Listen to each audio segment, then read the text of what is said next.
guys, welcome back to my channel, and in this week's video I'm going to be doing a summer reading or summer romance reading vlog. I haven't decided what my second book will be, but I have started the first book, and that is This Summer Will Be Different by Carly Fortune. I've talked about this book a few times on my channel, so really eager to get into it and see if this book from Carly Fortune will be a hit or a miss. I've only am like 15% into the book right now, but so far I'm enjoying it. I love the setting of being at Prince Edward Island. I think it's so magical. It's kind of giving Hamptons vibes a little bit, but a little more like coastal grandma rustic. And then we've met our main character Lucy. She also is known by B, like that's her nickname. And then we've also met our main male character.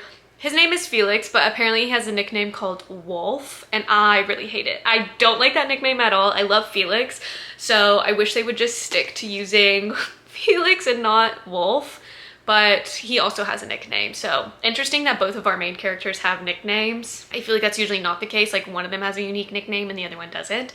But like I said, I'm about 15% in. I liked the first chapter. It went with a bang. We got to see the interaction between B and Felix and their dynamics and chemistry right off the bat. And it was just juicy perfection. Like, I loved it. Also, one thing to note about Felix is that that is the brother to Lucy's best friend. So it's kind of a sticky situation because she's visiting her best friend's like summer home, or like I guess the place that she grew up in. It's just summertime, and that's in Prince Edward Island. So Felix lives there in Prince Edward Island while B lives in Toronto. So it's a really interesting dynamic. And there's like 3 rules for Lucy to follow when she's in Prince Edward Island visiting her friend's family, and that is like eat a bunch of oysters, leave work behind, or like leave the real world behind. So when you're over here, it's just fun, good vibes. But then the 3rd rule is don't fall in love with the brother, and I kind of feel like something's gonna happen around that rule. That's kind of like where we're at. Not a lot has happened. Really enjoying it so far. I do think Carly Fortune does a great job of just encapsulating summer in a book. I don't know how she does it, but girlie knows how to really describe a summery scenic view, and I'm really happy that I've started this because I do think this will be like a nice way to kick off my summer reading, just because the vibes are like really great. I'll probably check back in once I've made a little bit more progress, like maybe 50% in, or if like something crazy happens and like I need to share an opinion, I'll check back in.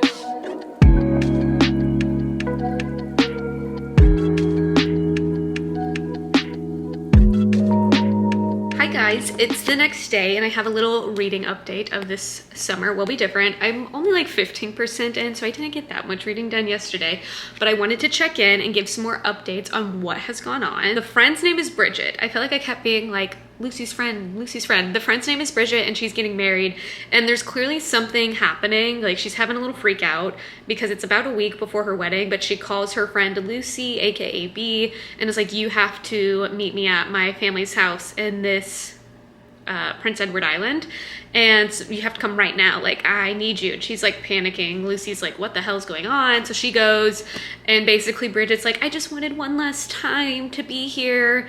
And there's clearly something fishy going on, but Bridget's not willing to admit it yet. So there's that underlying mystery that we're kind of following along.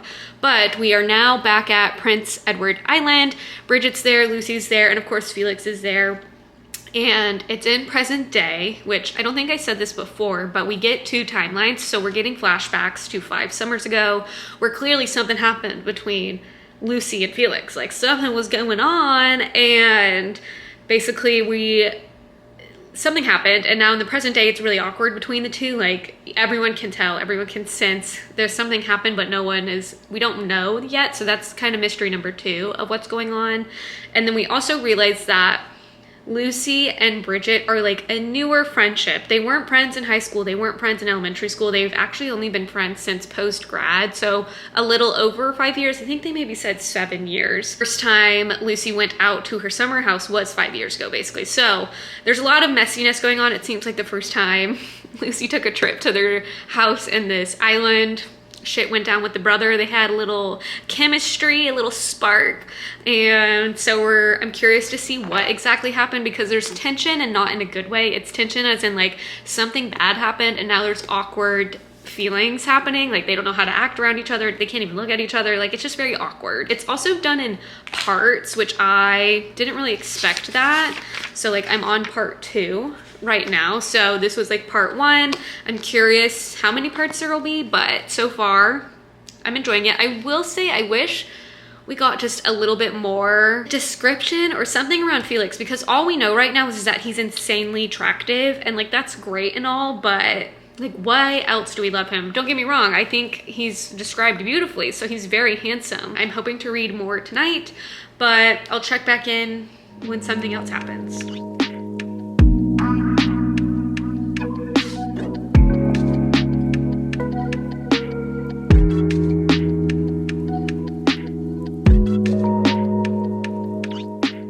Hi guys, I am doing a little check-in. It's the next day and I'm a little over 50% into The Summer Will Be Different, and I have some updates. Not that much to share, just some general thoughts.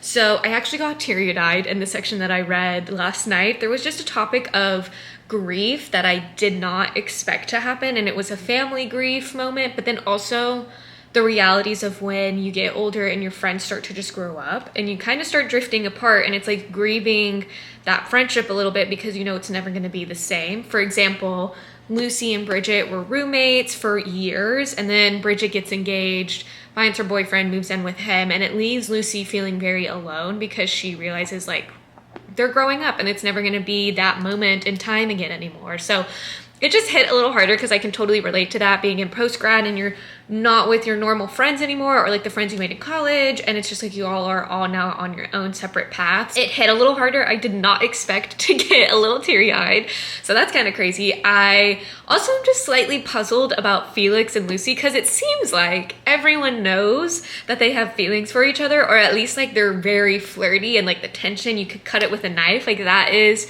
how intense their chemistry is. So I'm just like, what are we trying to hide here? Like, I don't get it. Let's be honest, everyone. Like, read the room. Everyone can see it. So that's a bit silly. We haven't gotten to, or at least I haven't read yet, the main falling out that's happened between Lucy and Felix. I think I'm almost there because Felix helped Lucy with grieving, and it was very intimate, but also just sweet and thoughtful and caring.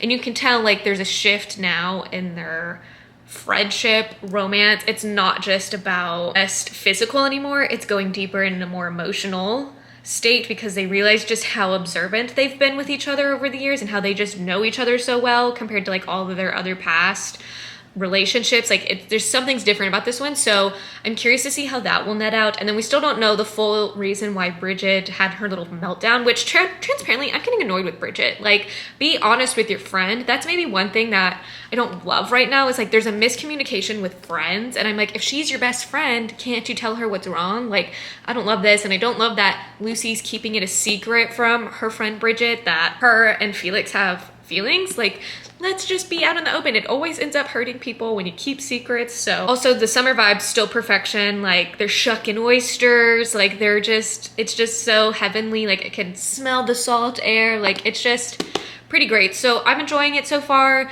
I will say it's definitely better than Carly's last book. I'm enjoying it way more, so that's good to know. I don't know if it's gonna beat Every Summer After though, because that one was just so fun, and like I love it, but I'm very happy with this so far, so it's not disappointing. It might end up being a 4-star read, which transparently I thought it would be maybe a 3-star at best, but if it ends strong, if there's no surprises like that I hate from her, she has this one little trope that she low-key loves to do, aka she loves to throw in a little cheating moment or like messiness that's just really not necessary. So I'm hoping that does not happen, but we'll see. So that's a check in there. And then on Instagram, I've actually put up a poll to just help determine which book I should read next. So my Instagram followers are gonna help pick that poll. Let me actually go look at it. I posted it this morning, so I don't know if there's gonna be that much action. Oh, okay, there's been a vote. So this is what it looks like. I covered the covers of the book. Like, I colored on top of them and put little emojis to like kind of represent the theme or like the main idea I got from the cover. So far we have a winner for the blue book, which I know what it is, but you guys won't know until I see the results of this poll. So I'm really curious what's gonna happen. Let's see how many people have voted. Oh my God, there's been 5 votes and they've all voted for the same book. Ooh, interesting. Okay, so I'll circle back later today to see the results of this and to share what book I'm reading next. I'm very happy. Like, if either book wins, I'll be happy because these are 2 books on my summer TBR. So on my summer little reading list, these are 2 books on there. So I'll be happy to read either of them. If I read one, I'll probably be reading the other one next. So it's all gonna work out. Can't wait to see what happens. And I'm hoping to finish today. It's really quick. I will say, like, I fly through the chapters, and I like the pacing of the timelines, the alternating timelines, because we'll get a few chapters from the past and then we'll get a few chapters in present day.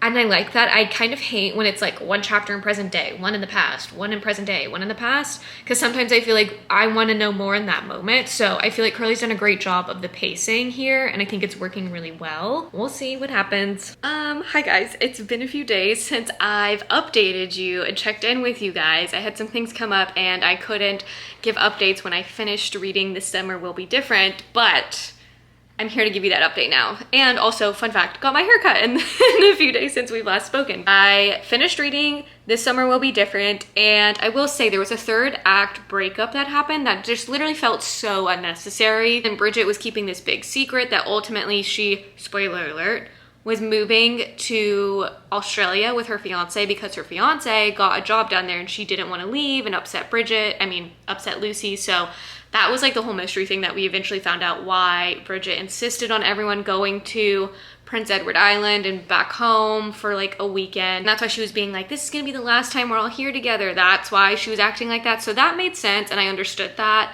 but not telling your friend right away, that was just a bit odd. And I'm like, supposedly y'all are best friends, almost sisters, and that's how you're behaving. So that just felt weird.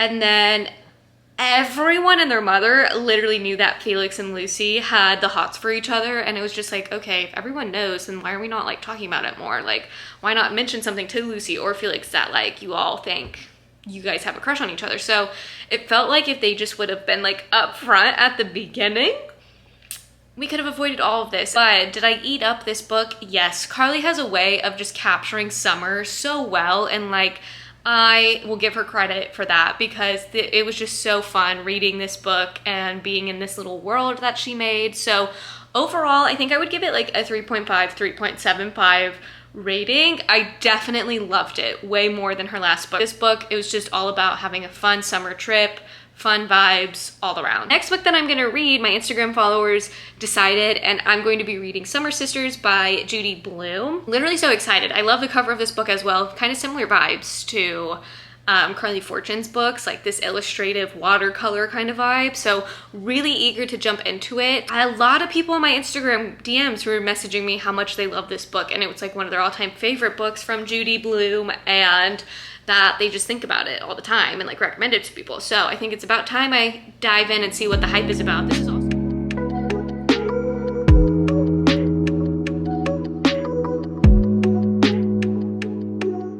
Here with a little check-in. I am 35% into the book, and it looks like this book is divided into parts, which basically follows almost a decade of our 2 main characters' friendship. First we have Victoria, and then, not Victoria, yes, Victoria and Caitlin, but everyone calls Victoria Vix, and then Caitlin's just Caitlin, basically.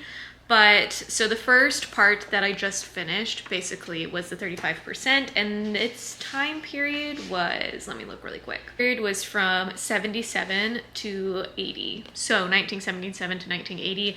And it basically ended on them being like 15 or 16. And then I don't really know what the next part will be about, but we basically followed how Caitlin and Victoria Vix became friends at a young age, like when they were like 12, and how Caitlin invited Vix to her dad's place in basically Martha's Vineyard, I believe it sounds like. So every summer they go to the vineyard and have fun, and basically Caitlin and Vix become summer sisters. That's like what they deemed their friendship, because originally they started out going out to the same school, but then Caitlin actually got, after their first summer, she said that she's actually going to a private school, and then a few years later, eventually, Vix gets to go to the same private school based on a scholarship. And it's really interesting because I think this book has done a great job of kind of showing how it is being a young girl and having friends from totally different backgrounds, because Caitlin's family and how she grew up is very wealthy. Like, she is an upper middle class for sure. If anything, she is in a wealthy class. And Vix is like in a family that is maybe like in the lower to middle class. She has a lot of siblings, one of them with a disability, but it's like mostly a physical disability, so they have trouble taking care of themselves. It's muscular dystrophy. And so because of that, you know, mentally they're very sharp and very smart, but they need help like doing their day-to-day things. So it's a very interesting dynamic seeing how both of their personalities play with each other, but then also where they butt heads, because they have such different upbringings that their thought processes on things aren't the same. So it's really interesting. Not at all what I expected it to be about, but I'm wondering, because we're getting so much backstory on their friendship, that it will pay off in the end, and it's going to be something very emotional, because they basically have grown up with each other since the age of 12. It is very interesting. So the next decade, like I said, that we're going to be reviewing, oh, it's not even a decade. It's literally only 2 years. It's 1982 to 1983. Interesting. I think Judy Blume does a good job at capturing like girlhood, basically, because a lot of what they talk about as little girls, like growing girls, about like growing boobs, getting their period. It's just so relatable, because I feel like, I mean, obviously if you're a girl you can relate, but like, you know, you just had those combos with your little girlies of like all of becoming a woman. Oh, also what's really interesting about Judy's book here is that occasionally get introduced to like these random characters that come in, like family people, grandmas or whatever.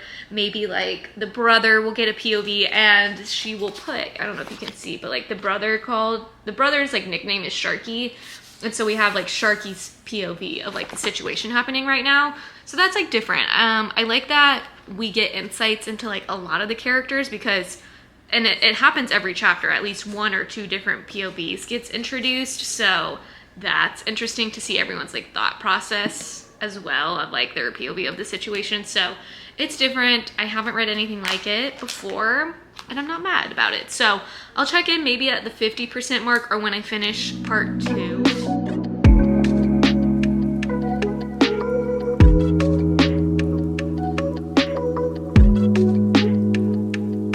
I wanted to do a little check-in because I finished 2 parts since I've last spoken to you guys in Summer Sisters. I'm now like 70% in-ish, 70-ish% in, and I have some thoughts, and I just wanted to like share them before I finish the book, because I am kind of like devouring this book, and I was just like, I need to check in with you guys. So one part that I finished was them in high school. They had just turned like 16, 17, or Nyx was about to turn 17, so they are like very much high schoolers, hanging out with boys. There's 2 boys in particular that they have always seen there in the summer, and so they're hanging out with them now, and conveniently there's 1 boy for each girl. And the main boy though that we need to just be mindful of is Brew, because Brew and Vix hit it off. They are basically like a couple. They are so into each other.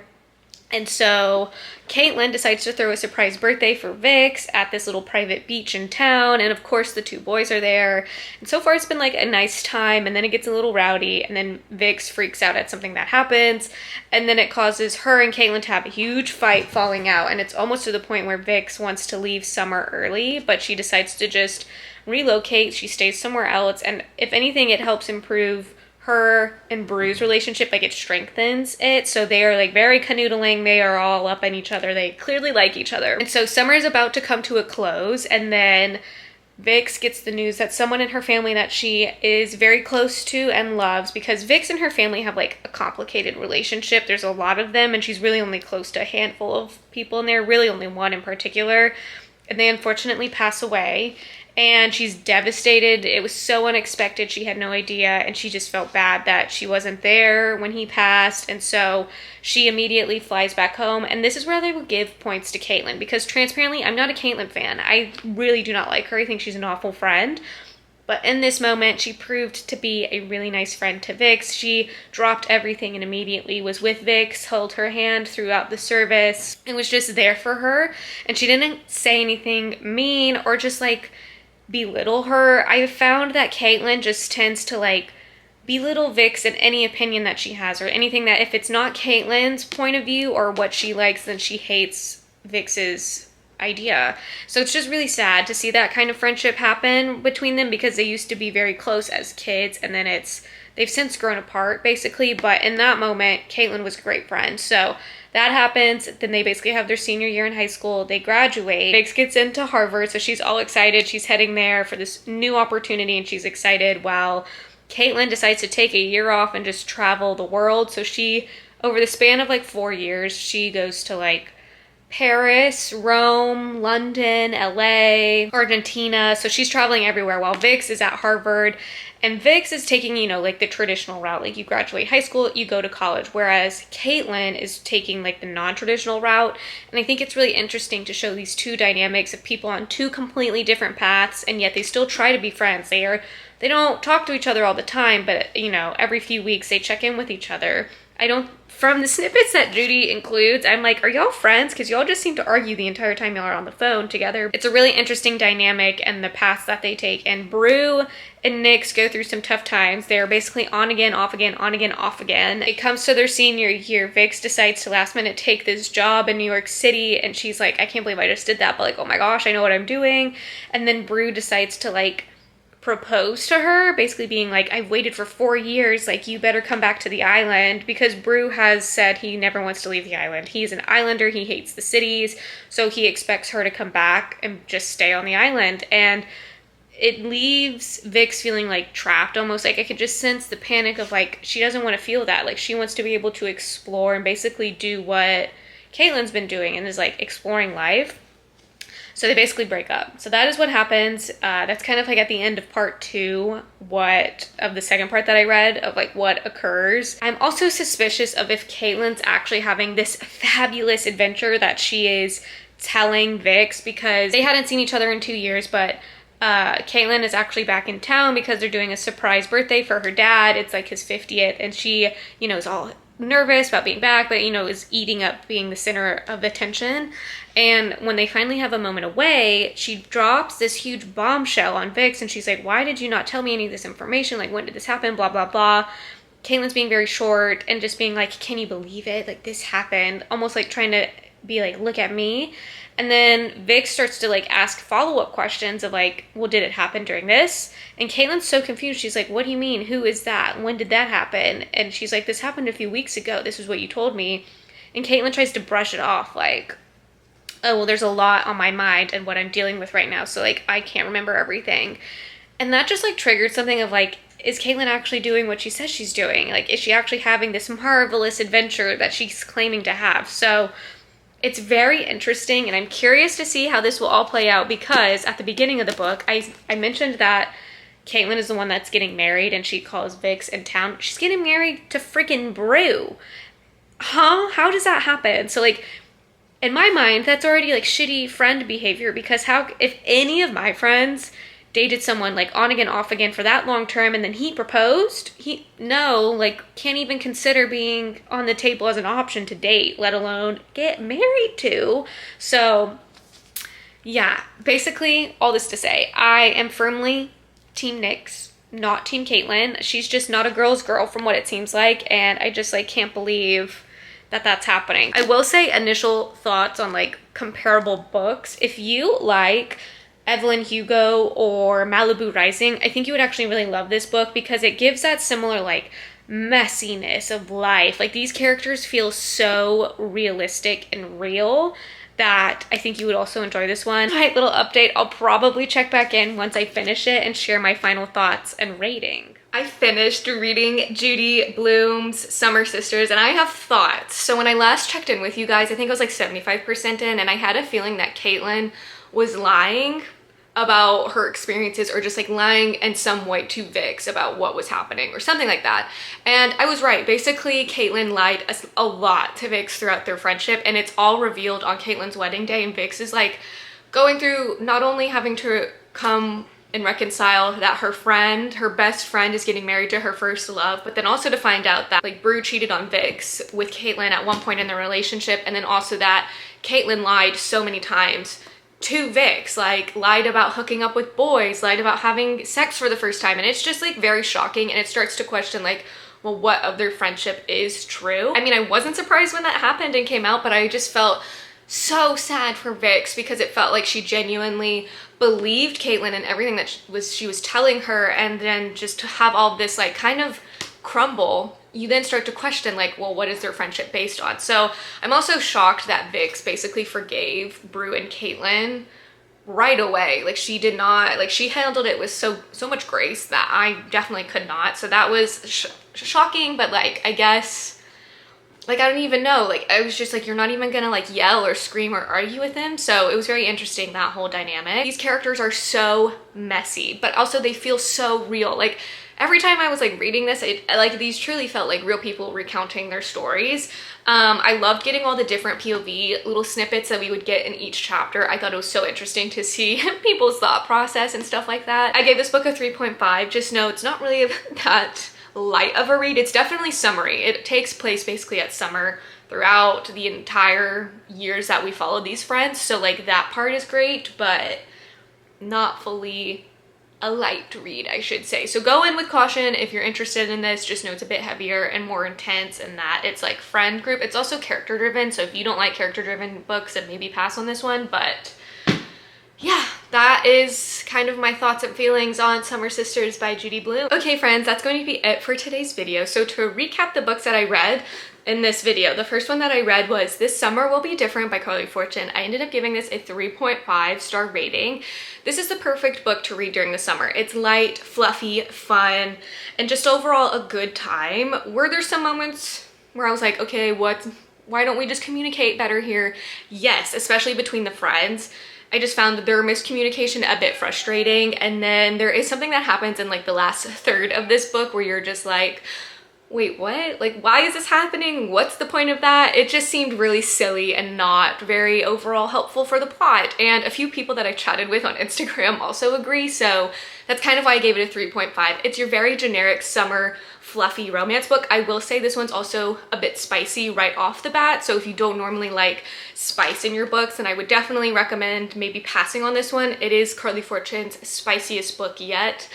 But overall, I had a really good time. This is the perfect book to read like at the pool or at the beach or just like in summer in general. So I would recommend if you're looking for something silly, light, fluffy, because it was a quick read. Like I read through it very quickly, so highly recommend. And the next book that I read was Summer Sisters by Judy Blume, my first Judy Blume book, a total opposite compared to the Carly Fortune book. This book follows two friends who meet at the age of 12, and you follow them all the way into adulthood, and you kind of get glimpses into what their friendship is like as they kind of start to take their own separate paths. And it's very interesting the type of friendship that they have, because these are polar opposite girls. One is rich, one is like middle class, lower income, and how they kind of view life differently. I ended up giving this one a 3.5 as well. I enjoyed it, but there were also very frustrating points where I did not like Caitlin. I thought she was the worst friend ever, and I was so confused why Vix continued to support her. And then especially towards the end of the book, when a lot of revelations start to come out and you're just like, wait, what? Wait, what? And it just felt like Vix was trusting the wrong people. She eventually gets her happily ever after, but overall, I feel like it's a little bit more intense. So maybe not, if you're looking for a light, fluffy read, this really isn't it. However, if you liked Malibu Rising or Evelyn Hugo, and I've seen a few people also recommend the book Mary Jane. I haven't read that one, but I've seen it floated around a lot. If you liked those books, then you will probably like this one, because this one's so character focused. It is not plot driven, it's character driven, and it's just following these very real, like these people seem so real, and it's just messy and heartaches and happiness and just like following people through life. So I would recommend reading it if that's what you like. I would also just caveat, you know, this isn't a light read. This is a little bit heavier, so maybe keep that in mind as well. But I still enjoyed it, and I'm very happy that I read it, and I can finally say I've read a Judy Blume book. So that is it for today's video. If you read any of these books, let me know down below. Or if you are reading any fun books this summer, let me know. I'm always looking to add more books to my TBR. Please make sure to like, comment, or subscribe, and I'll see you in my next video. Bye, guys.